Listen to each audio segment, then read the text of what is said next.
After a wave of scandals involving high-profile gifts, including Taylor Swift concert tickets, Keir Starmer is tightening the rules on freebies for government ministers. Is this a turning point for public trust in Westminster? Stay tuned as we dive into the new ministerial code and what it means for British politics. Curious about how recent scandals have shaped the government's approach to ethics?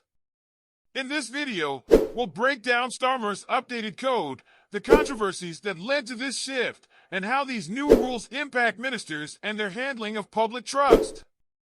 Stricter rules on gifts and hospitality. In an effort to uphold public confidence, Keir Starmer has introduced a stricter ministerial code in the wake of high-profile scandals that have stirred considerable public debate. Recently, revelations came to light that top Labour figures, including Starmer himself, accepted gifts from major donors and even attended a Taylor Swift concert at Wembley with gifted tickets. These revelations raised concerns about the boundaries between political figures and influential donors. Under the updated code, ministers are reminded that accepting gifts, hospitality, or services could be seen as compromising, particularly if it gives the impression that they're beholden to certain individuals or groups.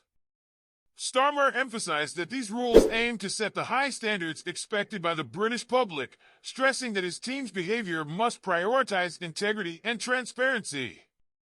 The new code acknowledges that senior government officials sometimes attend functions and events where hospitality is customary. However, they must now weigh the potential impact on public perception before accepting such perks. The update also requires ministers to be mindful of the trust the public places in their actions, reinforcing that even small gestures of acceptance could raise questions about impartiality. With this move, Starmer appears committed to redefining ethics in politics, signaling a zero-tolerance approach to gifts that may raise questions of bias or favoritism, limiting the Prime Minister's power over ethics investigations. An even more significant change in Starmer's update is the removal of the Prime Minister's ability to veto ethics investigations. Previously, the PM had the authority to halt any investigation by the independent ethics advisor, Sir Laurie Magnus, or even prevent an inquiry from being launched. This veto power was often criticized, as it allowed the sitting Prime Minister to avoid scrutiny when potentially controversial cases arose. Now, the independent advisor can pursue investigations at their own discretion, provided they inform the Prime Minister before proceeding. This change represents a clear shift towards accountability, reinforcing that no one, not even the head of government, is above ethical standards. The new code now requires ministers to fully cooperate with the independent advisor by sharing relevant information, underscoring an emphasis on transparency. For a long time, the British public has expressed frustration with the perceived lack of accountability in government. Starmer's changes to the code address this concern, aiming to restore faith in politicians and setting the bar for ethics and impartiality in public service.